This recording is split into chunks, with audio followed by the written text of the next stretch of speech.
Hi friends, good afternoon and welcome back to my channel Arpita Shetty's Kannada vlogs. ಎಲ್ಲರೂ ಹೇಗಿದ್ದೀರಾ? ಎಲ್ಲರೂ ಚೆನ್ನಾಗಿದ್ದೀರಾ ಅಂತ ಅನ್ಕೋತೀನಿ. ನಾನು ಕೂಡ ಚೆನ್ನಾಗಿದ್ದೀನಿ. ಬನ್ನಿ ಇವತ್ತಿನ ವ್ಲಾಗ್ನ ಶುರು ಮಾಡೋಣ. ಇವತ್ತು ಮಂಗಳವಾರ, ಪಾಪು ಮಲ್ಕೊಂಡ್ಮೇಲೆ ನಾನು ಇವತ್ತು ವ್ಲಾಗ್ನ ಸ್ಟಾರ್ಟ್ ಮಾಡ್ತಾಯಿದ್ದೀನಿ. ಇವತ್ತಂತೂ ಸಿಕ್ಕಾಬಟ್ಟೆ ಗಾಳಿ ಇತ್ತು ರೆಗ್ಯುಲರ್ ಡೇಸ್ಗಿಂತ. ಆ್ಯಕ್ಚುಲಿ ಅವಳು ಸೋಫಾ ಮೇಲೆ ಮಲಗಿದ್ದಾಳಲ್ವ, ಸ್ವಲ್ಪ ಸೆಕೆ ಆಗುತ್ತೆ, ಅದಕ್ಕೇ ಫ್ಯಾನ್ ಹಾಕೋಣ ಅಂತೇಳಿ ಹಾಕಿದ್ದೆ. ಗಾಳಿನೇ ಜಾಸ್ತಿ ಇತ್ತಲ್ಲ, ಅದಕ್ಕೆ ಡೋರು ವಿಂಡೋಸ್ ಎಲ್ಲ ತೆಗೆದಿದ್ದೆ.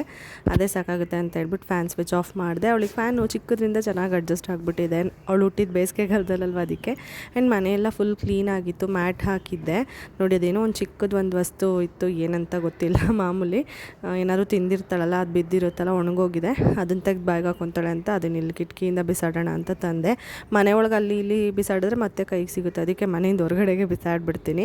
ಇವಾಗ ಆ್ಯಕ್ಚುಲಿ ಮಧ್ಯಾಹ್ನ ಊಟಕ್ಕೆ ನಾನು ಬೆಂಡೆಕಾಯಿ ಸಾಂಬಾರು ಮಾಡೋಣ ಮತ್ತು ರೈಸ್ ಮಾಡೋಣ ಅಂತ ರೆಡಿ ಮಾಡ್ತಾಯಿದ್ದೆ. ಹಾಗೆ ವ್ಲಾಗ್ ಮಾಡೋಣ ಅಂದ್ಬಿಟ್ಟು ಅನಿಸ್ತು, ಅದಕ್ಕೆ ವ್ಲಾಗ್ ಕೂಡ ಶೂಟ್ ಮಾಡ್ತಾ ಇದ್ದೀನಿ. ಅವಳು ಎದ್ದೇಳಕ್ಕೆ ಮುಂಚೆ ಎಲ್ಲ ಕೆಲಸ ಸ್ವಲ್ಪ ಎಷ್ಟಾಗುತ್ತೋ ಅಷ್ಟು ಮುಗಿಸ್ಕೊಳ್ಳೋಣ ಅಂತ. ಎಲ್ಲ ಅವಳು ಮಲಗಿದ್ದಾಗಲೇ ಮಾಡೋದು ಅಸಾಧ್ಯ, ಸ್ವಲ್ಪ ಮಾಡ್ಕೊತೀನಿ ಅಷ್ಟೇ. ಇವಾಗ ಇದು ಬೆಂಡೆಕಾಯಿ ಎಲ್ಲ ಫ್ರೈ ಮಾಡಿಬಿಟ್ಟು ಸಾಂಬಾರಿಗೆಲ್ಲ ರೆಡಿ ಮಾಡಿ ಇಟ್ಕೊತೀನಿ.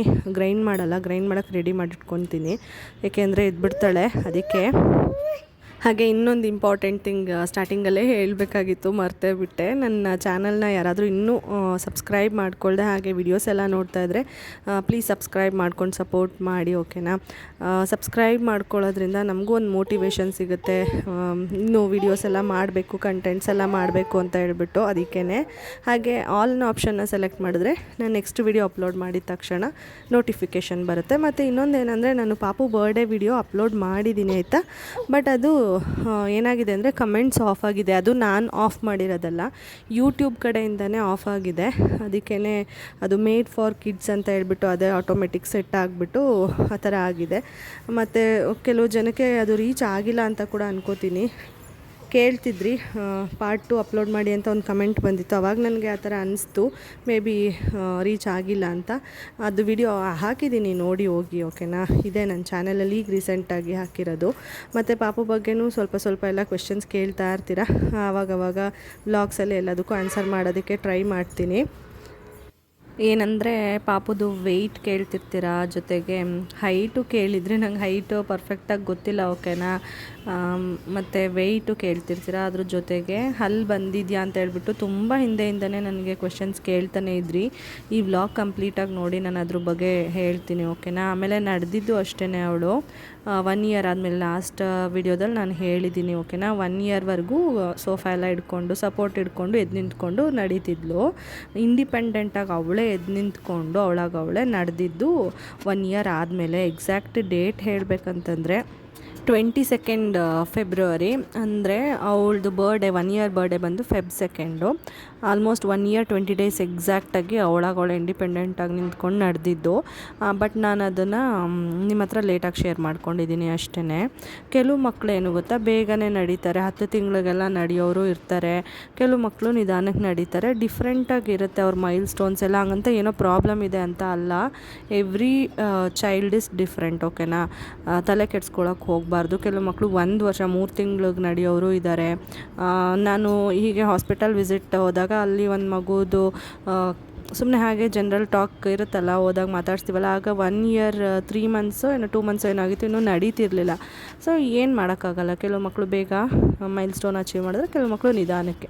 ಸೊ ಪ್ರಾಬ್ಲಮ್ ಇದೆ ಅಂತೆಲ್ಲ ಏನೂ ತಲೆ ಕೆಡ್ಸ್ಕೊಳಕ್ಕೆ ಹೋಗಬೇಡಿ. ನಿಮಗೆ ಅಷ್ಟು ಅನುಮಾನ ಇದ್ದರೆ ಒಂದ್ಸರಿ ನೀವು ಪೀಡಿಯಾಟ್ರಿಷನ್ ವಿಸಿಟ್ ಮಾಡಿದ್ರೆ ನಿಮ್ಗೆ ಅದರದ್ದು ಕ್ಲಾರಿಟಿ ಸಿಕ್ಬಿಡುತ್ತೆ, ನಿಮಗೂ ಒಂಥರ ನೆಮ್ಮದಿ ಅನಿಸುತ್ತೆ. ಸೊ ಅದೇ ಒಂದು ಸ್ಟ್ರೆಸ್ ತೊಗೊಳ್ಳೋ ಬದಲು ಒಂದು ಕ್ಲಾರಿಟಿ ತೊಗೊಂಡ್ಬಿಟ್ರೆ ನಿಮಗೂ ಸ್ವಲ್ಪ ಸಮಾಧಾನ ಆಗುತ್ತೆ ಅಲ್ವಾ? ಅದಕ್ಕೇ ನಾನು ಸ್ವಲ್ಪ ಬೇಗನೆ ರೈಸಿಗೆಲ್ಲ ಇಡ್ತಾ ಇದ್ದೀನಿ, ಅವಳಿಗೆ ಎದ್ದರೆ ತಿನ್ನಿಸೋದಕ್ಕೆ ಅಂತ ಹೇಳ್ಬಿಟ್ಟು. ಏನು ಗೊತ್ತಾ, ಎದ್ದಿದ ತಕ್ಷಣ ಅವಳು ಹೊಟ್ಟೆ ಹಶ್ವಾಗ್ಬಿಡುತ್ತೆ. ಯೂಶ್ವಲಿ ಮಕ್ಕಳಿಗೂ ಅಷ್ಟೇ, ನಮಗೂ ಅನುಭವ ಆಗಿರುತ್ತೆ ಇದು. ಎದ್ದ ತಕ್ಷಣ ನಿದ್ದೆ ಮಾಡಿಕೊಂಡು ಹೊಟ್ಟೆ ತುಂಬ ಊಟ ಮಾಡಿ ಮಲಗಿದ್ರು ಕೆಲವು ಸರಿ ಹಶ್ವಾದಂಗೆ ಅನ್ಸುತ್ತಲ್ವ, ಆ ಥರನೇ ಇವಳಿಗೂ ಫೀಲ್ ಆಗುತ್ತೆ. ಅದಕ್ಕೆ ಏನು ಮಾಡ್ತಾಳೆ, ಬೇಗನೆ ಊಟ ಕೇಳ್ತಾಳೆ. ಅಂದರೆ ಅನ್ನ ಅಂತ ಹೇಳೋದಕ್ಕೆ ಬರುತ್ತೆ ಅವಳಿಗೀಗ, ಅನ್ನ ಅಂತ ಕೇಳ್ತಾಳೆ, ಇಲ್ಲಾಂದರೆ ಫೀಡ್ ಮಾಡಿಸೋದಕ್ಕೆ ನನಗೆ ಡಿಮ್ಯಾಂಡ್ ಮಾಡ್ತಾಳೆ. ಅದಕ್ಕೇ ನಾನು ಬೇಗ ಇಟ್ಟೆ. ಬಟ್ ಏನಾಯ್ತು ಅಂದರೆ ಬೇಗನೆ ಇದ್ಬಿಟ್ಲು ಅವಳು. ಇನ್ನೂ ರೈಸ್ ಕೂಡ ಆಗಿರಲಿಲ್ಲ, ಸಾಂಬಾರು ಕೂಡ ಇನ್ನೂ ಪೂರ್ತಿ ಕಂಪ್ಲೀಟ್ ಆಗಿರಲಿಲ್ಲ. ಏನು ಮಾಡೋದು, ಕೆಲವು ಸರಿ ಈ ಥರ ಆಗಿಬಿಡುತ್ತೆ. ಅವಳಿಗೆ ಇವಾಗ ಹಸಿವಾಗಿದೆ. ನಾನು ಹಾಗೂ ಸ್ವಲ್ಪ ನೋಡೋಣ ಬೇಗ ಆಗುತ್ತೇನೋ ಅಂತ ಹೇಳ್ಬಿಟ್ಟು ಟ್ರೈ ಮಾಡಿದೆ. ಸ್ವಲ್ಪ ಹೊತ್ತು ಎತ್ಕೊಂಡೇ ಇರಬೇಕು, ಅವಳು ಎದ್ದಿದ ತಕ್ಷಣ ಸಮಾಧಾನ ಮಾಡಬೇಕು. ಕೆಳಗಡೆ ಬಿಟ್ಟರೆ ಫುಲ್ ಜೋರು ಕಿರ್ಚ್ತಾಳೆ, ಅಳ್ತಾಳೆ. ಅದೊಂಥರ ಬೇಜಾರಾಗ್ಬಿಡುತ್ತೆ ನನಗೆ. ಅದಕ್ಕೆ ಏನು ಮಾಡ್ತೀನಿ, ಇಲ್ಲಿ ಕೌಂಟರ್ ಟಾಪ್ ಮೇಲೆ ಕೂರಿಸ್ಕೊಂಡು ಹಂಗೇ ಸ್ವಲ್ಪ ಕೆಲಸ ಎಲ್ಲ ಇದ್ದರೆ ಮಾಡ್ಕೊತೀನಿ. ಇವಾಗ ಸ್ವಲ್ಪ ಕೂತ್ಕೊತಾಳೆ, ಬಟ್ ಕೇರ್ಫುಲ್ಲಾಗಿರ್ಬೇಕು ಅಷ್ಟೇ. ಅವಳು ಮುಂದೆನೇ ನಿಂತಿರಬೇಕು. ಮುಂದಕ್ಕೆ ಬಂದುಬಿಟ್ರೆ ಕೆಳಗೆ ಬಿದ್ದೋಗ್ತಾಳೆ ಅಂತೇಳಿ ಅವಳು ಮುಂದೆನೇ ನಿಂತಿರ್ತೀನಿ. ಅದಕ್ಕೇ ಇವಾಗ ಗ್ರೈಂಡ್ ಮಾಡ್ಕೊತಾ ಇದ್ದೀನಿ, ಅಲ್ಲೇ ಕೂರಿಸ್ಕೊಂಡು ಅವಳನ್ನ ಮಿಕ್ಸಿಗೆ ಹಾಕ್ಕೊಂಡು ಮಸಾಲೆ ರೆಡಿ ಮಾಡ್ಕೊತಾ ಇದ್ದೀನಿ. ಎಲ್ಲ ರೆಡಿ ಇತ್ತು, ಜಸ್ಟ್ ಮಿಕ್ಸಿ ಆನ್ ಮಾಡಬೇಕಿತ್ತು. ಅದು ಬೇರೆ ಇವತ್ತು ತುಂಬ ಸರಿ ಕರೆಂಟ್ ಹೋಗೋದು ಬರೋದು ಮಾಡ್ತಾಯಿತ್ತು. ನಾನು ಏನಾಗುತ್ತೋ ಅಂದ್ಕೊಂಡೆ, ಬಟ್ ಆ ಟೈಮಿಗೆ ಕರೆಕ್ಟಾಗಿ ಇತ್ತು. ಅವಳು ಎದ್ದಾಗ ಬೇಗನೆ ರೆಡಿ ಮಾಡಿಕೊಂಡೆ ಮಸಾಲೆನ. ಇನ್ನು ಬೇರೆದೆಲ್ಲ ಫ್ರೈ ಆಗಿದೆ ಅಲ್ವಾ, ಬೇಗ ಆಗಿಬಿಡುತ್ತೆ. ಇವಾಗ ಈರುಳ್ಳಿನೂ ಎಲ್ಲ ಕಟ್ ಮಾಡಿ ಇಟ್ಕೊಂಡಿದ್ದೆ. ಈರುಳ್ಳಿ ಒಗ್ಗರಣೆ ಕೊಡೋದು ನಾನು ಸ್ವಲ್ಪ ಕೊಬ್ಬರಿ ಎಣ್ಣೆ ಹಾಕ್ಕೊಂಡು ಈರುಳ್ಳಿ ಫ್ರೈ ಮಾಡಿಕೊಂಡು ಅದಾದಮೇಲೆ ಮಸಾಲೆ ರುಬ್ಬಿರ್ತೀನಲ್ಲ ಅದನ್ನು ಹಾಕ್ಕೊಂಡು ಒಂಚೂರು ಕುದಿ ಬಂದಮೇಲೆ ಇದು ಏನು ಫ್ರೈ ಮಾಡಿ ಇಟ್ಕೊಂಡಿದ್ನಲ್ಲ ಬೆಂಡೆಕಾಯಿ ಅದು ಹಾಕ್ಕೊತೀನಿ. ಅದು ಸ್ವಲ್ಪ ಚೆನ್ನಾಗಿ ಬೆಂದ ಮೇಲೆ ಸಾಲ್ಟ್ ಹಾಕ್ಬಿಟ್ರೆ ಇನ್ನೊಂದೆರಡು ಕುದಿ ಬಂದರೆ ಸಾಂಬಾರು ರೆಡಿ ಆಗುತ್ತೆ. ಮಸಾಲೆ ವಾಸನೆ ಎಲ್ಲ ಹೋಗೋ ತನಕ ಬೇಯಿಸ್ಕೋಬೇಕಾಗುತ್ತೆ ಬೆಂಡೆಕಾಯಿ ಬೇಯೋವರೆಗೂ. ಸ್ವಲ್ಪ ಕೂತ್ಕೊತಾಳೇನೋ ನೋಡೋಣ ಅಂದ್ಬಿಟ್ಟು ಕೂರಿಸ್ದೆ. ಮಸಾಲೆಗೆ ನೀರು ಹಾಕಬೇಕಿತ್ತು, ಹೆಚ್ಚಿಸ್ಬೇಕಾಗಿತ್ತು ಸಾಂಬಾರನ್ನ ಅಂತ ಹೇಳ್ಬಿಟ್ಟು ಕೂತ್ಕೊಂಡ್ಳು. ಒಂದೊಂದು ಸರಿ ಕೂತ್ಕೋತಾಳೆ, ಒಂದೊಂದು ಸರಿ ಹತ್ಬಿಡ್ತಾಳೆ. ಇವಾಗ ಸದ್ಯಕ್ಕೆ ಕೂತಿದ್ದಾಳೆ, ಏನೇನೋ ಮಾತಾಡ್ಸ್ಕೊಂಡು ಕೂರಿಸಿದ್ದೀನಿ. ನೀರು ಕುಡಿಲಿ, ಎದ್ದಿದ ತಕ್ಷಣ ನೀರು ಕುಡಿಸೋಣ ಅಂತ ಹೇಳ್ಬಿಟ್ಟು ಸಿಪ್ಪರ್ ಬಾಟಲ್ ಕೈಗೆ ಕೊಟ್ಟಿದ್ರೆ ಅದನ್ನೆಲ್ಲ ಲಾಸ್ಟ್ ವ್ಲಾಗಲ್ಲೇ ತೋರಿಸಿದ್ದೆ ನೋಡಿ. ನೀರು ಚೆಲ್ಕೊತಾಳೆ ಅವಳು ತೊಡೆ ಮೇಲೆ ಅಂತ, ಹಂಗೆ ಎಲ್ಲ ಚೆಲ್ಬಿಟ್ಟು ನೋಡಿ ನೀರು ಕಾಣಿಸ್ತಾ ಇದೆ ಅಂತ ಅನ್ಕೋತೀನಿ. ಅಲ್ಲಿ ಕೆಳಗಡೆ ಸಿಂಕ್ ಕೆಳಗಡೆ ಡೋರ್ ಇದೆಯಲ್ಲ ಅದನ್ನು ತೆಗಿಯೋಕ್ಕೆ ಹೋಗ್ತಿದ್ದಾಳೆ. ಅದು ಈಸಿಯಾಗಿ ಸಿಗುತ್ತೆ, ಎಲ್ಲನೂ ಸಿಗ್ತಿದೆ ಇವಾಗ. ಮುಂಚೆ ಇದೊಂದು ಮಾತ್ರ ಸಿಗ್ತಿತ್ತು ತೆಗಿಯೋಕ್ಕೆ, ಇವಾಗೆಲ್ಲ ಕಲ್ತ್ಕೊಂಡ್ಬಿಟ್ಟಿದ್ದಾಳೆ, ನಿಂತ್ಕೊತಾಳಲ್ಲ ಹಿಡ್ಕೊಂಡು. ಹಾಗಾಗಿ ತೆಗೆದು ಅಲ್ಲೇನೋ ಸರ್ಚ್ ಮಾಡೋಕ್ಕೆ ಹೋದ್ಲು. ನಾನು ಕರ್ಕೊಂಡು ಬಂದೆ. ಅವಳು ಮಲ್ಕೊಂಡಾಗ ಇಲ್ಲಿ ಟಿಪಾಯಿ ಇದೆಲ್ಲ ಪಿಲ್ಲೋಸ್ ಎಲ್ಲ ಇಟ್ಟಿರ್ತೀನಲ್ಲ, ಫೀಡಿಂಗ್ ಪಿಲ್ಲೋ ಎಲ್ಲ ಇಟ್ಬಿಟ್ಟು ಅವಳು ಬಿದ್ದುಬಿಡ್ತಾಳೆ ಕೆಳಗೆ ಅಂತ ಹೇಳ್ಬಿಟ್ಟು ಅದನ್ನೆಲ್ಲ ವಾಪಸ್ ಅದಾದ್ರ ಜಾಗಕ್ಕೆ ಎತ್ತಿಡ್ತಾ ಇದ್ದೀನಿ. ಮತ್ತು ಟಿಪಾಯಿನೂ ಅದ್ರದ್ದು ಪೊಸಿಷನ್, ಎವ್ರಿಡೇ ಪೊಸಿಷನ್ ಏನಿದೆ ಅಲ್ಲಿಗೆ ತಲುಪಿಸ್ಬಿಡ್ಬೇಕು. ಇಲ್ಲಾಂದರೆ ಹೋಗ್ಬಿಟ್ಟು ನಾನು ಹೇಳ್ದಾಗೆ ಸ್ಟೆಬ್ಲೈಸರು ಮತ್ತು ಸೆಟ್ ಆಫ್ ಬಾಕ್ಸ್ ಮುಟ್ತಾಳೆ. ಅದು ಶಾಕ್ ಹೊಡೆಯುತ್ತೆ, ಅದರಲ್ಲೂ ಎಲೆಕ್ಟ್ರಿಸಿಟಿ ಪಾಸ್ ಆಗುತ್ತೆ. ಸೆಟ್ ಆಫ್ ಬಾಕ್ಸಲ್ಲಿ ಮೇ ಬಿ ಇಲ್ಲ ಅನ್ಕೋತೀನಿ, ಬಟ್ ನನಗೆ ಗೊತ್ತಿರೋ ಹಾಗೆ ಸ್ಟೆಬಿಲೈಸರಲ್ಲಿ ಇರಲ್ಲ ಅಂತ ಅನ್ಕೋತೀನಿ, ಎಲೆಕ್ಟ್ರಿಸಿಟಿ ಪಾಸ್ ಆಗೋಲ್ಲ. ಬಟ್ ಸೆಟ್ ಆಫ್ ಬಾಕ್ಸಲ್ಲಿ ಕೇಬಲ್ ವಯರ್ ಬಂದಿರುತ್ತಲ್ಲ ಅಲ್ಲಿ ಎಲೆಕ್ಟ್ರಿಸಿಟಿ ಪಾಸ್ ಆಗುತ್ತೆ. ಸೊ ಹಂಗಾಗಿ ನನಗೆ ಭಯ. ಅವಳು ಹೋಗಿ ಅದನ್ನೇ ಮುಟ್ತಾಳೆ, ಎಳಿಯೋದು, ಅದನ್ನು ಅಲ್ಗಾಡ್ಸೋದು ಎಲ್ಲ ಮಾಡ್ತಾಳೆ. ಅದಕ್ಕೆ ನಾನು ಆವಾಗಿಂದ ತುಂಬ ದಿನದಿಂದನೇ ಅವಳು ಯಾವಾಗ ಹಿಡ್ಕೊಂಡು ಎದ್ದು ನಿಂತ್ಕೊಳ್ಳೋದು, ಸೋಫಾ ಹಿಡ್ಕೊಂಡು ನಡ್ಕೊಂಡು ಹೋಗೋದನ್ನು ಮುಟ್ಟೋದಕ್ಕೆಲ್ಲ ಶುರು ಮಾಡಿದ್ಲು. ಆವಾಗಿಂದನೂ ಟಿಪಾಯ್ದು ಪೊಸಿಷನ್ ಇಲ್ಲೇ ಪರ್ಮನೆಂಟಾಗಿ ಫಿಕ್ಸ್ ಮಾಡಿಬಿಟ್ಟಿದ್ದೀನಿ. ಜೊತೆಗೆ ಈ ಕಡೆ ಅವಳದು ಟಾಯ್ಸ್ದು ಬ್ಯಾಸ್ಕೆಟ್ ಇದೆ, ಅದನ್ನ ಇಟ್ಬಿಟ್ಟಿದ್ದೀನಿ. ಯಾಕೆಂದರೆ ಅಲ್ಲಿ ಸಂದಿ ಇದೆಯಲ್ಲ, ಆ ಸಂದಿ ಒಳಗೆ ಹೋಗ್ಬಿಡ್ತಾಳೆ, ಅಲ್ಲಿಗೆ ತಲೆಗೆ ಏಟ್ ಮಾಡ್ಕೊತಾಳೆ. ಅಲ್ಲೂ ಸ್ವಿಚ್ ಬೋರ್ಡು ವಯರ್ಸು ಎಲ್ಲ ಇದೆ, ಅದಕ್ಕೇ ಅಲ್ಲಿಗೂ ಟಾಯ್ಸ್ದು ಬುಟ್ಟಿ ಇಟ್ಬಿಡ್ತೀನಿ. ಮತ್ತು ನಾನು ಚಾರ್ಜಿಗೆ ಹಾಕಬೇಕಾದ್ರಷ್ಟೇ ಕೇಬಲ್ನ ಕನೆಕ್ಟ್ ಮಾಡೋದು, ಇಲ್ಲಾಂದರೆ ಪ್ರತಿ ಸರಿನೂ ರಿಮೂವ್ ಮಾಡಿ ಇಟ್ಬಿಡ್ತೀನಿ. ಕೇಬಲ್ನ ಹಾಗೆ ಬಿಡಲ್ಲ, ಸ್ವಿಚ್ ಆಫ್ ಮಾಡಿರ್ತೀನಿ ಯಾವಾಗಲೂ. ಅದೊಂದು ಸ್ವಲ್ಪ ನಾನು ನಿಗಾ ವಹಿಸಿ ಮಾಡ್ತೀನಿ ಅಂತಲೇ ಹೇಳ್ಬೋದು. ನಮ್ಮ ಮನೆಯವರು ಅಷ್ಟೇ. ಮ್ಯಾಟ್ ಕೂಡ ನಾನು ಇವಾಗ ಪೊಸಿಷನ್ ಚೇಂಜ್ ಮಾಡಿಬಿಟ್ಟಿದ್ದೀನಿ. ಮೊದಲು ಬೇರೆ ಥರ ಹಾಕಿದ್ದೆ, ಲಾಸ್ಟ್ ವ್ಲಾಗಲ್ಲಿ ನೋಡಿರ್ತೀರ. ಬಟ್ ಇವಾಗ ಈ ಥರ ಹಾಕ್ಕೊಂಡ್ರೆ ಪಾಪುಗೂ ಅಲ್ಲೇ ನಿಂತ್ಕೊಂಡು ಆಟಾಡೋದು, ನೀರು ಚೆಲ್ಲೋದು ಎಲ್ಲ ಮಾಡ್ತಾಳೆ. ನೀರೆಲ್ಲ ಚೆಲ್ಲಿದ್ರೆ ಹೆಂಗೋ ಮ್ಯಾಟ್ ಹೀರ್ಕೊಳ್ಳುತ್ತೆ, ಬೀಳಲ್ಲ ಅಂದ್ಬಿಟ್ಟು ನಾನು ಇವಾಗ ಈ ಪೊಸಿಷನಲ್ಲಿ ಹಾಕಿದ್ದೀನಿ. ಮೇ ಬಿ ನಿಮಗೆ ಕಾಣಿಸ್ತು ಅಂತ ಅನ್ಕೋತೀನಿ. ಅಂದರೆ ಸೋಫಾ ದೊಡ್ಡದೇನಿದೆ 3 ಸೀಟರ್ ಸೋಫಾ, ಅಲ್ಲಿಗೆ ಮತ್ತು ಟಿಪಾಯಿಗೆ ಕವರ್ ಆಗಬೇಕು, ಆ ರೀತಿ ಮ್ಯಾಟ್ನ ಹಾಕಿದ್ದೀನಿ. ಇವಾಗ ಸಾಂಬಾರು ಬೇಯ್ತಾ ಇದೆ ಇನ್ನು, ಮತ್ತು ರೈಸದು ಆಯಿತು. ಅವಳು ಎದ್ಲಲ್ಲ, ಎದ್ದಾಗಲೇ ಕುಕ್ಕರ್ ವಿಷಲ್ 2 ಸರಿ ಹಾಕ್ತು, ಬಟ್ ಪ್ರೆಷರ್ ಬಿಡಬೇಕಿತ್ತು.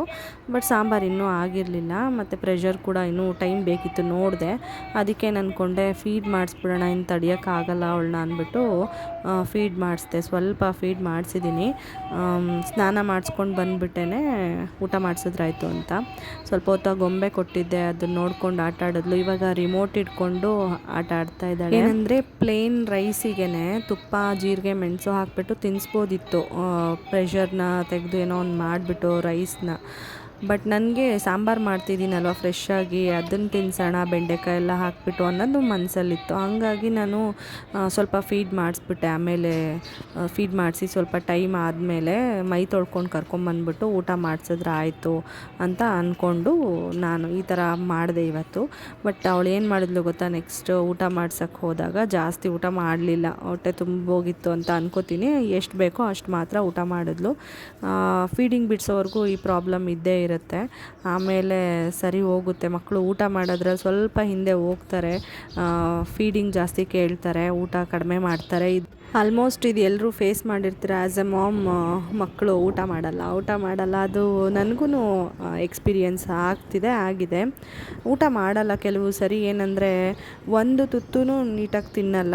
ಸ್ಟಾರ್ಟಿಂಗಿಂದನೇ ಶುರು ಮಾಡಿಬಿಡೋದು ಬೇಡ ಅಂತ ಹೇಳ್ಬಿಟ್ಟು. ಆ ಥರ ಎಲ್ಲ ಮಾಡ್ತಾಳೆ ಇವಳು. ಫೋರ್ಸ್ ಮಾಡಿ ಸ್ವಲ್ಪ ಟ್ರೈ ಮಾಡ್ತೀನಿ, ತುಂಬಾ ಫೋರ್ಸ್ ಮಾಡೋಕ್ಕಾಗಲ್ಲ. ಯಾಕೆ ಗೊತ್ತಾ, ಅಳೋದಕ್ಕೆ ಶುರು ಮಾಡಿಬಿಡ್ತಾಳೆ, ಜೋರಾಗಿ ಅಳೋದಕ್ಕೆ ಶುರು ಮಾಡಿಬಿಡ್ತಾಳೆ. ಅದು ನೋಡಿದ್ರೆ ನನಗೆ ಪಾಪ ಅನಿಸ್ಬಿಡುತ್ತೆ, ಎಷ್ಟು ಹಿಂಸೆ ಆಗ್ತಿದೆಯೋ ಏನೋ, ಬಿಡೋಳು ಹೊಟ್ಟೆ ಹಸಿದ್ರೆ ತಿಂತಾಳೆ ಅಂತ ಹೇಳ್ಬಿಟ್ಟು ನಾನು ಅಲ್ಲೇ ಡ್ರಾಪ್ ಮಾಡಿಬಿಡ್ತೀನಿ. ಆ ಥರ ನಂಗೆ ತುಂಬ ಸರಿ ಎಕ್ಸ್ಪೀರಿಯೆನ್ಸ್ ಆಗಿದೆ ಅವಳ ವಿಷಯದಲ್ಲಿ. ಇವಾಗ ಸ್ವಲ್ಪ ಹೊರಗಡೆ ಎಲ್ಲ ಕರ್ಕೊಂಡು ಬಂದು ಟೈಮ್ ಪಾಸ್ ಮಾಡ್ತಾಯಿದ್ದೀನಿ. ಯಾಕೆ ಅಂತಂದರೆ ಫೀಡ್ ಮಾಡಿಸಿದ ತಕ್ಷಣವೇ ಸ್ನಾನ ಮಾಡಿಸೋದು ಬೇಡ, ಸ್ವಲ್ಪ ಟೈಮ್ ಆಗಲಿ, ಅಷ್ಟೊತ್ತಿಗೆ ಸಾಂಬಾರು ಆಗುತ್ತೆ ಮತ್ತು ಟೈಮು ಮುಂದಕ್ಕೆ ಹೋಗುತ್ತೆ. ಅವಳಿಗೂ ಸ್ನಾನ ಮಾಡಿಸ್ಕೊಂಡು ಮೈ ತೊಳ್ಕೊಂಡು ಕರ್ಕೊಂಡು ಬಂದು ರೆಡಿ ಮಾಡಿಬಿಟ್ಟು ಆರಾಮಾಗಿ ಊಟ ಮಾಡಿಸ್ಬೋದು ಅಂತ ಅಂದ್ಕೊಂಡು ಇಲ್ಲಿ ಹೊರಗಡೆ ಎಲ್ಲ ಆಟ ಆಡಿಸ್ತಾ ಇದ್ದೆ. ಇಲ್ಲೆಲ್ಲ ಪಕ್ಷಿಗಳ ಸೌಂಡು ಎನಿ ಟೈಮ್ ಕೇಳ್ತಿರುತ್ತೆ. ನೀವು ನನ್ನ ಹಳೆ ಸಬ್ಸ್ಕ್ರೈಬರ್ಸ್ ಆಗಿದ್ರೆ ವ್ಲಾಗ್ಸ್ ಎಲ್ಲ ನೋಡಿದರೆ ಗೊತ್ತಿರುತ್ತೆ ನಿಮಗೆ. ಸಿಕ್ಕಾಪಟ್ಟೆ ಪಕ್ಷಿಗಳೆಲ್ಲ ಬರುತ್ತೆ ಇಲ್ಲಿ. ಬೆಳಗ್ಗೆ ಟೈಮು ಅಷ್ಟೇ, ಮಧ್ಯಾಹ್ನ ಟೈಮು, ಆಲ್ ದಿ ಟೈಮ್ ಹೇಳಬೇಕಂತಂದರೆ ಯಾವಾಗ್ಲೂ ಪಕ್ಷಿ ಸೌಂಡ್ ಬರುತ್ತೆ. ಇವಾಗ ನಾನು ವಾಯ್ಸ್ ಓವರ್ ಕೊಡಬೇಕಾದ್ರೂ ಆ್ಯಕ್ಚುಲಿ ಹೊರಗಡೆನೇ ಕೊಡ್ತಾಯಿದ್ದೀನಿ. ಇವಾಗ ನನಗೆ ಏನು ಗೊತ್ತಾ, ಟೈಮೇ ಸಿಗೋಲ್ಲ ಆ್ಯಕ್ಚುಲಿ ವಾಯ್ಸ್ ಓವರ್ ಕೊಡಬೇಕಂತಂದರೆ. ನನ್ನ ಮಗಳು ಮಲಗಿದ್ದಾಗ ಏನಂದರೆ ಬೆಳಗ್ಗೆ ಟೈಮಲ್ಲಿ ಕೆಲಸಗಳು ಮಾಡ್ಕೊಳ್ಳೋದೇ ಆಗುತ್ತೆ, ಮನೆ ಕೆಲಸಗಳನ್ನ. ಮತ್ತು ವಾಯ್ಸ್ ಓವರ್ ಕೊಡೋಕ್ಕೆಲ್ಲ ಅಪರೂಪಕ್ಕೆ ಟೈಮ್ ಸಿಗೋದು. ಇವತ್ತೇನೋ ನನಗೆ ಟೈಮ್ ಇದೆ, ಏನು ಕೆಲಸಗಳಿಲ್ಲ ಅಂತ ನಾನು ಅಂದ್ಕೊಂಡಿದ್ದೀನಿ. ಹೋಗಿ ಮಾಡಿದ್ರೆ ಎಲ್ಲ ಕೆಲಸನೂ ಇದೆ, ಬಟ್ ಅಂಥ ಮೇಜರ್ ಕೆಲಸ ಅಡುಗೆ ಆ ಥರ ಎಲ್ಲ ಏನೂ ಇಲ್ವಲ್ಲ. ಅದಕ್ಕೇ ಹೊರಗಡೆನೇ ನಿಂತ್ಕೊಂಡು ವಾಯ್ಸ್ ಓವರ್ ಕೊಡ್ತಾಯಿದ್ದೀನಿ. ಮಧ್ಯದಲ್ಲಿ ನಿಮಗೆ ಪಕ್ಷಿದು ಸೌಂಡ್ ಕೇಳಿಸಿರ್ಬೋದು ಅಂತ ಅನ್ಕೋತೀನಿ. ಸೊ ಅದೆಲ್ಲ ಕೇಳಿಸ್ಕೊತಾಳೆ, ನೋಡ್ತಾಳೆ, ಪಕ್ಷಿಗಳನ್ನೆಲ್ಲ ನೋಡ್ತಾಳೆ. ಡಿಫ್ರೆಂಟಾಗಿರೋ ಪಕ್ಷಿಗಳೆಲ್ಲ ಬರುತ್ತೆ. ಅದನ್ನೆಲ್ಲ ನೋಡಿ ಆದಮೇಲೆ ಸ್ವಲ್ಪ ಸಮಾಧಾನ ಆದಮೇಲೆ ಅವಳನ್ನ ಕರ್ಕೊಂಡೋಗಿ ಮೈ ತೊಳ್ಕೊಂಡು ಕರ್ಕೊಂಡು ಬಂದೆ. ಆಮೇಲೆ ಊಟ ಮಾಡಿಸೋಣ ಅಂತ ಹೇಳ್ಬಿಟ್ಟು ರೈಸು, ಸಾಂಬಾರು, ತುಪ್ಪ ಎಲ್ಲ ಹಾಕ್ಕೊಂಡು ಬಟ್ಲಿಗೆ ರೆಡಿ ಮಾಡ್ಕೊಂಡು ತೊಗೊಂಡೋದ್ರೆ ತಿನ್ನಲೇ ಇಲ್ಲ ಅವಳು. ಅರ್ಧ ತಿಂದಷ್ಟೇ. ಖಾರ ಆಗಿರ್ಬೋದೇನೋ, ಮೇ ಬಿ ಸ್ವಲ್ಪ ಸಾಂಬಾರೇನಾದರೂ ಜಾಸ್ತಿ ಹಾಕ್ಕೊಂಡೇನೋ ಅಂತ ಮೊಸರು ಆ್ಯಡ್ ಮಾಡಿಕೊಂಡೆ. ಆವಾಗ್ಲೂ ತಿನ್ನಲಿಲ್ಲ. ಅದಾದಮೇಲೆ ಅದನ್ನು ಮಿಕ್ಕಿದ್ದು ನಾನೇ ಹಾಕ್ಕೊಂಡು ಇವಾಗ ನಾನು ಊಟ ಮಾಡ್ತಾಯಿದ್ದೀನಿ. ಅನ್ನ ಅಂತ ಕೇಳ್ತಾಳೆ ನಾನು ಊಟ ಮಾಡಬೇಕಾದ್ರೆ. ಅವಾಗ ಸ್ವಲ್ಪ ತೆಗೆದು ಟಿಪ್ಪಾಯಿ ಮೇಲೆ ಹಿಂಗೆ ಹಾಕಿದ್ರೆ ಅದನ್ನು ಎತ್ಕೊಂಡು ಒಂದೆರಡು ಸರಿ ತಿನ್ಬಿಟ್ಟು ಸುಮ್ಮನೆ ಆಗಿಬಿಡ್ತಾಳೆ. ಆಮೇಲೆ ನಾನು ಯೂಟ್ಯೂಬ್ ವೀಡಿಯೋಸ್ ನೋಡಿಕೊಂಡು ಟಿ ವಿನಲ್ಲೇ ಹಾಗೆ ಊಟ ಮಾಡ್ತಾಯಿದ್ದೆ. ಮತ್ತು ನೀವೆಲ್ಲರೂ ಕೇಳ್ತಿದ್ರಿ ಪಾಪುಗೆ ಹಲ್ಲು ಬಂದಿದೆಯಾ ಅಂತ. ಆ ಕೇಳೋವಾಗ ಬಂದೇ ಇರಲಿಲ್ಲ. ಅವಳಿಗೆ 1 ಇಯರ್ ಆದಮೇಲೆ ಹಲ್ಲು ಬಂದಿದ್ದು ಕೆಳಗಡೆ, ಎಡಗಡೆ ಸೈಡು ಸ್ವಲ್ಪ ಮೇಲೆ ಬಂದಿದೆ, ಬಲಗಡೆ ಸೈಡು ಇವಾಗ ಬರೋದಕ್ಕೆ ಶುರು ಆಗಿದೆ. 1 ಇಯರ್ ಕಂಪ್ಲೀಟ್ ಆದಮೇಲೆ, ಆಫ್ಟರ್ ಬರ್ಡೇ ಅಂತಲೇ ಹೇಳ್ಬೋದು. Feb 2 ಅವಳು ಬರ್ಡೇ ಇದ್ದಿದ್ದಲ್ವ, ಅದಾದಮೇಲೆ ಅವಳಿಗೆ ಹಲ್ಲು ಬರೋದಕ್ಕೆ ಶುರು ಆಗಿದ್ದು. ಕೆಲವು ಮಕ್ಕಳಿಗೆ ನಿಧಾನ, ಗಟ್ಟಿ ನತ್ತಿ ಇರೋರಿಗೆ ನಿಧಾನ ಅಂತಾರಲ್ಲ, ಆ ಥರ ಇವಳಿಗೂ. ಕೆಲವು ಮಕ್ಕಳಿಗೆ 7 ತಿಂಗಳಿಗೆ 6 ತಿಂಗಳಿಗೆಲ್ಲನೂ ಬಂದಿದೆ. ನನ್ನ ಫ್ರೆಂಡ್ಸ್ ಸರ್ಕಲಲ್ಲೂ ನಾನು ಕೇಳ್ಪಟ್ಟಿದ್ದೀನಿ 7 ತಿಂಗಳಿಗೆಲ್ಲ ಹಲ್ಲು ಬಂದಿರೋದನ್ನ. ಬಟ್ ಇವಳಿಗೆ ಲೇಟ್, ಅವ್ರ ಅಪ್ಪಂಗೂ ಹಂಗೆ ಅಂತ, ಹಂಗಾಗಿ ಮೇ ಬಿ ಇವಳಿಗೂ ಲೇಟಾಗಿ ಬಂದಿದೆ. ಹಾಗೆ ಇವಳಿಗೆ ಯಾವುದೇ ಥರ ಲೂಸ್ ಮೋಷನ್ ಆಗಿರ್ಬೋದು, ಜ್ವರ ಬರೋದು, ಆ ಥರ ಹೆಲ್ತಲ್ಲಿ ಏನಾದರೂ ವೇರಿಯೇಷನ್ ಆಗೋದು, ಆ ಥರ ಎಲ್ಲ ಏನೂ ಆಗಿಲ್ಲ. ಹಲ್ಲು ಬರಬೇಕಾದ್ರೆ ನಾರ್ಮಲ್ ಆಗೇ ಇದ್ಲು. ಇವಾಗ ಅವಳಿಗೆ ಕೂದಲಿಗೆ ಸ್ವಲ್ಪ ಕೊಕೊನಟ್ ಆಯಿಲ್ ಯೂಸ್ ಮಾಡ್ತಾಯಿದ್ದೀನಿ. ಲಿಟಲ್ ರಿಚುವಲ್ಸ್ ಅವ್ರದ್ದು ನಾನು ಕೊಕೊನಟ್ ಆಯಿಲ್ ಯೂಸ್ ಮಾಡ್ತಾ ಇರೋದು. ನತ್ತಿಗೂ ಸ್ವಲ್ಪ ಅದನ್ನೇ ಹಚ್ಚಿದ್ದೀನಿ, ನತ್ತಿ ಒಣಗುತ್ತೆ ಅಂತ ಹೇಳ್ಬಿಟ್ಟು. ಸ್ನಾನ ಮಾಡಿಸಿದ ದಿನ ಮಾತ್ರ ಹಚ್ಚಲ್ಲ, ಇನ್ನು ಮಿಕ್ಕಿದ ದಿನ ಈ ಥರ ಕೊಬ್ಬರಿ ಎಣ್ಣೆ ಅಥವಾ ಕೈ ಎಣ್ಣೆ ಏನಾದರೂ ಒಂದು ಹಚ್ಚಿ ಬಿಡ್ತೀನಿ. ಇದನ್ನು ಕೇಳ್ತಿರ್ತೀರ ಯಾವುದು ಪ್ರಾಡಕ್ಟ್ಸ್ ಎಲ್ಲ ಯೂಸ್ ಮಾಡ್ತೀರಾ ಅಂತ. ನಾನು ಲಿಟಲ್ ರಿಚುವಲ್ಸ್ ಅವ್ರದ್ದು ತೋರಿಸಿದ್ದೀನಿ ಮುಂಚೆನೂ ಕೂಡ. ಇವಾಗಲೂ ಡಿಸ್ಕ್ರಿಪ್ಷನ್ ಬಾಕ್ಸಲ್ಲಿ ನಾನು ಲಿಂಕ್ಸ್ ಎಲ್ಲ ಕೊಟ್ಟಿರ್ತೀನಿ ಪ್ರಾಡಕ್ಟ್ಸ್ದು, ನೋಡಿ ಓಕೆನಾ. ನನಗೆ ತುಂಬಾ ಇಷ್ಟ ಆಗಿದೆ ಆ್ಯಕ್ಚುಲಿ. ಈ ಕೋಕೋನಟ್ ಆಯಿಲ್ ಏನಿದೆ ಅದು ನನಗೆ ತುಂಬಾ ಇಷ್ಟ ಆಗಿದೆ. ಆಯಿಲ್ ಮಸಾಜ್ ಮಾಡೋದಕ್ಕೂ ಇವಳಿಗೆ ನಾನು ಫುಲ್ ಬಾಡಿ ಇದನ್ನೇ ಯೂಸ್ ಮಾಡೋದು. ಕೂದಲಿಗೂ ಹಚ್ಬೋದು, ದೊಡ್ಡವರು ಕೂಡ ಹಚ್ಕೋಬೋದು ಇದನ್ನು. ಮತ್ತು ಇದನ್ನು ಡೈಪರ್ ಕ್ರೀಮ್ ಯೂಸ್ ಮಾಡ್ತಿರಲ್ಲ, ಅದ್ರ ಬದಲು ಈ ಕೋಕೋನಟ್ ಆಯಿಲ್ನ ಯೂಸ್ ಮಾಡ್ಬೋದು. ಯಾವುದೇ ರೀತಿ ಕೆಮಿಕಲ್ಸ್ ಇರೋದಿಲ್ಲ, ಟಾಕ್ಸಿನ್ ಫ್ರೀ. ಹಾಗಾಗಿ ನಾವು ಏನು ಭಯ ಇಲ್ದಲೇ ಯೂಸ್ ಮಾಡ್ಬೋದು ಇದನ್ನು ಆರಾಮಾಗಿ. ಅವಳಿಗಿವಾಗ ಅದ್ರದ್ದು ಮುಚ್ಚುಳ ಏನಿದೆ ಅದು ಬೇಕು. ಸ್ವಲ್ಪ ಹೊತ್ತು ಕೊಟ್ಟಿದ್ದೆ. ನನಗೇನು ಭಯ ಅಂದರೆ ಅದು ಬಾಯೊಳಗಡೆಗೆ ಹೋಗುತ್ತೆ ಅಂತ ಭಯ, ಅದಕ್ಕೆ ಜಾಸ್ತಿ ಕೊಡೋದಿಲ್ಲ, ಅದಕ್ಕೆ ಅಳ್ತಾ ಇದ್ಲು. ಇವಾಗ ಅವ್ರ ಅಪ್ಪ ಎದ್ದರು, ಸ್ವಲ್ಪ ಮಲಗಿದ್ರು, ರೆಸ್ಟ್ ಮಾಡಿ ಎದ್ದರು, ಅವ್ರ ಜೊತೆ ಆಟಾಡ್ತಾ ಇದ್ದಾಳೆ.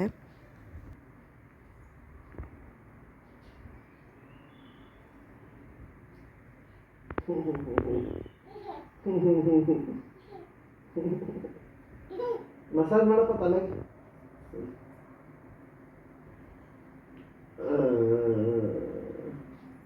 ಆಯ್ತಪ್ಪ ಮಲ್ಕೋತೀನಪ್ಪ.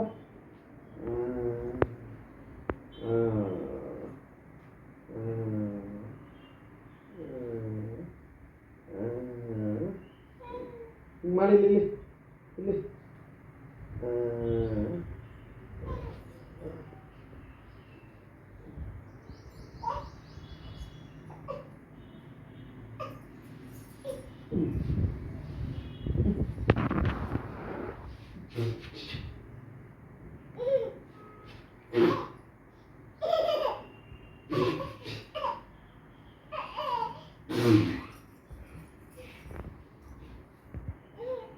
Yeah.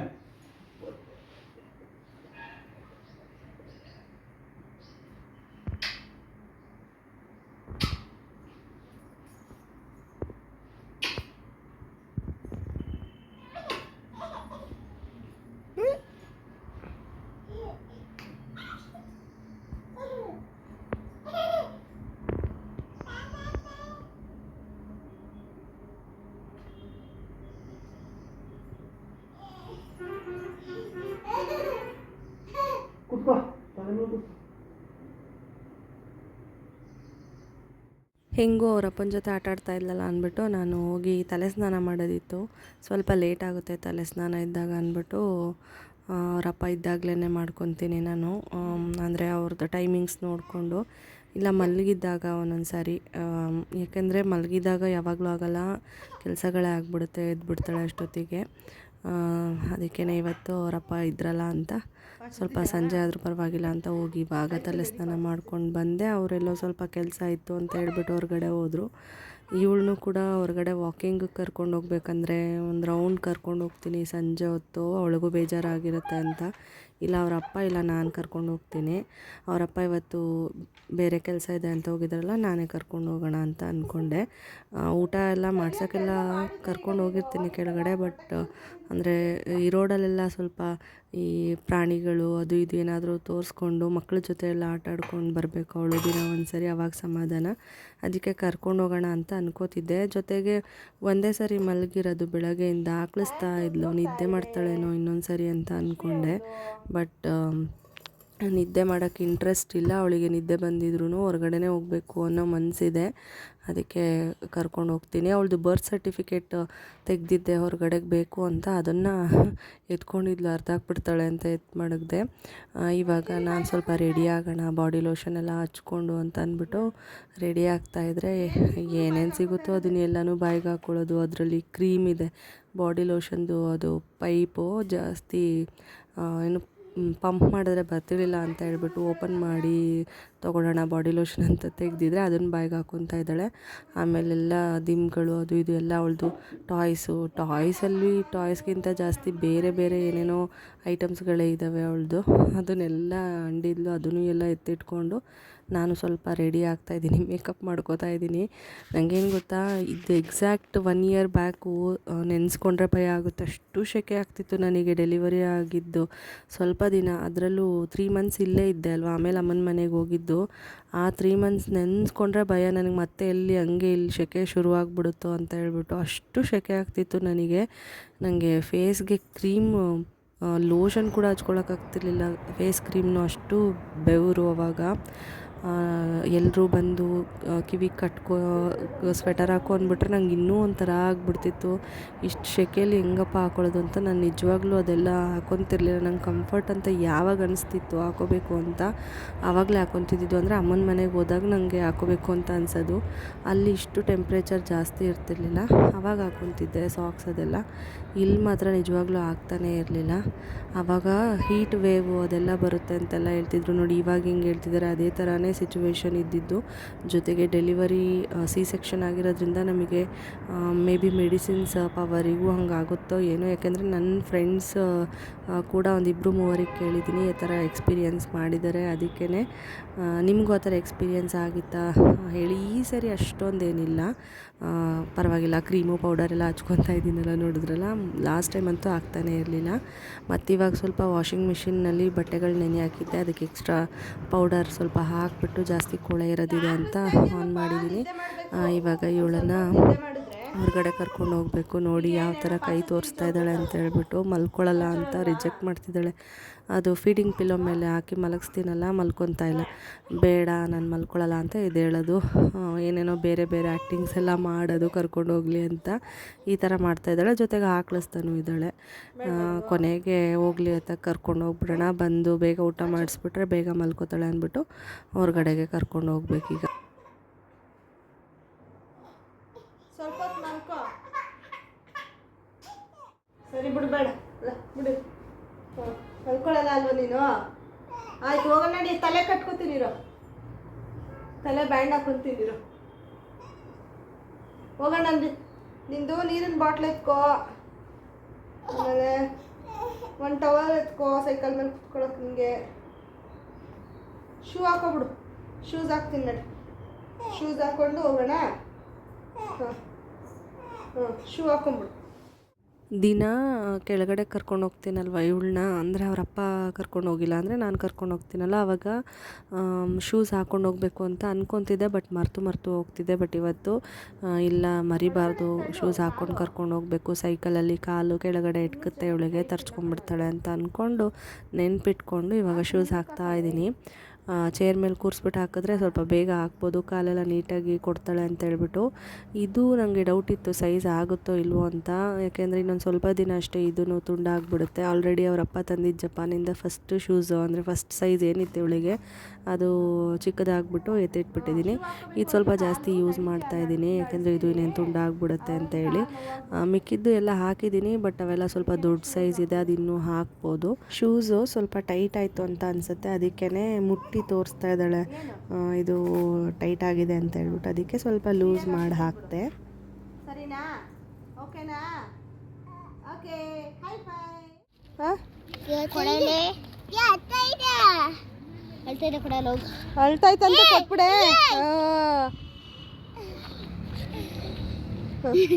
ಕೊಡೆ ಕೊಡು, ಆಟ ಆಡ್ಬಿಟ್ಟು ಕೊಡ್ತಾಳೆ ಕಣಂತೆ. ಕೊಡೆ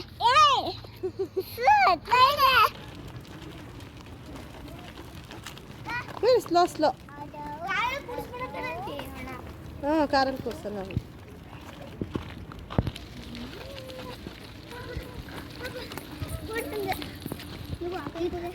ಪಡಗ್ ನೀವು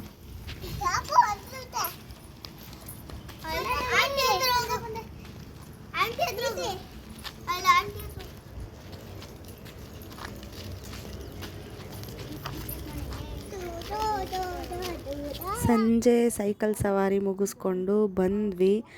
ಮಕ್ಕಳ ಜೊತೆ ಆಟ ಆಡಿಕೊಂಡು ಗುಂಡಮ್ಮ ಅವ್ರ ಮನೆ ಹತ್ರ ಹೋಗಿ, ಅಲ್ಲಿ ಸೈಕಲ್ ಇದೆ ಗುಂಡಮ್ಮಂದದು, ಅದರಲ್ಲಿ ಕೂತ್ಕೊಂಡು ಅಲ್ಲಿಂದ ಇಲ್ಲಿವರೆಗೂ ಒಂದು 2-3 ಸರಿ ಓಡಾಡಿಕೊಂಡು ಕುರಿ ಮರಿ ಮತ್ತು ಗುಂಡಮ್ಮ ಅವ್ರ ಮನೆ ಹತ್ರ ಒಂದು ನಾಯಿ ಸಾಕ್ಕೊಂಡಿದ್ದಾರೆ ದೊಡ್ಡದು. ಆ ನಾಯಿ ಅಲ್ಲಿ ಕೋಳಿಗಳೆಲ್ಲ ಬರುತ್ತೆ, ಅಲ್ಲಿ ಸಾಕಿದ್ದಾರೆ. ಅದನ್ನೆಲ್ಲ ನೋಡಿಕೊಂಡು ಎಲ್ಲರೂ ಮಾತಾಡಿಸ್ಕೊಂಡು ಮಕ್ಕಳ ಜೊತೆ ಆಟ ಆಡೋದು, ಅವಳಿಗೆಲ್ಲ ತುಂಬ ಖುಷಿ ಪಡ್ತಾಳೆ ಸಖತ್. ಅದಕ್ಕೆ ನಾನು ಕರ್ಕೊಂಡು ಹೋಗ್ತೀನಿ. ಯಾವಾಗಲೂ ಮನೆ ಒಳಗೇ ಇದ್ದರೆ ಮಕ್ಕಳಿಗೆ ಒಂಥರ ಬೇಜಾರಾಗುತ್ತಲ್ವ, ನಮಗೂ ಆಗುತ್ತಲ್ಲ ಅದೇ ಥರನೇ. ಹಾಗಾಗಿ ಒಂದು ರೌಂಡ್ ಕರ್ಕೊಂಡೋಗಿ, ಪುಟಾಣಿ ಮಕ್ಕಳು ಕೂಡ ಇದ್ದಾರೆ ನಮ್ಮ ರೋಡಲ್ಲಿ. ಅಂದರೆ 7 ತಿಂಗಳು ಮಗು ಮತ್ತು ಇವಳಿಗಿಂತ ಒಂದು 2 ತಿಂಗಳು ದೊಡ್ಡ ಮಗು, ಆ ಥರ ಎಲ್ಲ ಇದ್ದಾರೆ. ಅವ್ರನ್ನೂ ಎಲ್ಲ ನೋಡಿಕೊಂಡು ಮಾತಾಡಿಸ್ಕೊಂಡು ನನಗೂ ಟೈಮ್ ಪಾಸ್ ಆಗುತ್ತೆ, ಒಂದು ಚೇಂಜ್ ಅನಿಸುತ್ತೆ. ಈ ಬ್ಯುಸಿ ಶೆಡ್ಯೂಲಲ್ಲಿ ಒಂಥರ ಚೇಂಜ್ ಓವರ್ ಇರುತ್ತೆ ಅಂದ್ಬಿಟ್ಟು ಹೋಗಿ ಬರ್ತೀನಿ. ಬಂದಮೇಲೆ ಇವಾಗ ಅವಳಿಗೆ ಊಟ ಮಾಡಿಸ್ತಾಯಿದ್ದೀನಿ, ಊಟ ಮಾಡಿಸ್ತಾಯಿದ್ದೀನಿ. ಅವಳಿಗೆ ಮುದ್ದೆ ಕೊಡ್ತೀನಿ, ತುಪ್ಪ ಮತ್ತು ಜೀರಿಗೆ ಮೆಣಸು ಎಲ್ಲ ಹಾಕಿಬಿಟ್ಟು ಅದನ್ನು ಚೆನ್ನಾಗಿ ಮಿದ್ಬಿಟ್ಟು ಕೊಟ್ಟರೆ ಟೇಸ್ಟಿಯಾಗಿರುತ್ತೆ, ತಿಂತಾಳೆ. ಅದಾದಮೇಲೆ ಸ್ವಲ್ಪ ಅನ್ನ ಏನು ಸಾಂಬಾರು ಮಾಡಿರ್ತೀನಿ ಅದನ್ನು ತಿನ್ನಿಸ್ತೀನಿ, ಇಲ್ಲ ಮೊಸರನ್ನ ತಿನ್ನಿಸ್ತೀನಿ. ಈ ಥರ ತಿನ್ನಿಸ್ಕೊಂಡು ಇವತ್ತಿನ ದಿನಾನ ಎಂಡ್ ಮಾಡ್ತಾಯಿದ್ದೀನಿ. ಮತ್ತು ನಾನು ನೆಕ್ಸ್ಟ್ ವ್ಲಾಗಲ್ಲಿ ಸಿಗ್ತೀನಿ. ವ್ಲಾಗ್ ಇಲ್ಲಿಗೆ ಎಂಡ್ ಮಾಡೋಣ, ಓಕೆನಾ? ಸಂಜೆವರೆಗೂ ಶೂಟ್ ಮಾಡಿದ್ದೀನಿ. ಹೇಗಿತ್ತು ಅಂತ ಹೇಳ್ಬಿಟ್ಟು ನನಗೆ ಕಮೆಂಟ್ ಮಾಡೋದನ್ನು ಮರಿಬೇಡಿ, ಓಕೆನಾ? ಕಮೆಂಟ್ ಮಾಡಿ ತಿಳಿಸಿ. ನಂಗೆ ಅವಾಗ ಸಖತ್ತು ಖುಷಿ ಆಗುತ್ತೆ. ನಾನೆಲ್ಲ ಕಮೆಂಟ್ಸಿಗೂ ಇವಾಗ ರಿಪ್ಲೈ ಮಾಡಿದ್ದೀನಿ, ರಿಪ್ಲೈ ಮಾಡ್ತೀನಿ ಕೂಡ, ಲೇಟ್ ಆದ್ರೂ ಬೇಜಾರು ಮಾಡ್ಕೋಬೇಡಿ, ಓಕೆನಾ? ಇವಾಗ ಅವಳೇ ತಿಂತಿದ್ದಾಳೆ, ಕೊಟ್ಟರೆ ನೋಡಿ, ಕೈ ಕೊಟ್ಟರೆ ಬಾಯಿಗೆ ಹಾಕ್ಕೊತಾಳೆ, ಆ ಥರ ಮಾಡ್ತಾಳೆ. ಓಕೆ, ಫೈನಲಿ ವ್ಲಾಗ್ ಇಲ್ಲಿಗೆ ಮುಗಿಯುತ್ತೆ. ಮತ್ತು ನಾನು ನೆಕ್ಸ್ಟ್ ವ್ಲಾಗಲ್ಲಿ ಸಿಗ್ತೀನಿ. ಅಲ್ಲಿವರೆಗೂ ಟೇಕ್ ಕೇರ್, ಬಾಯ್.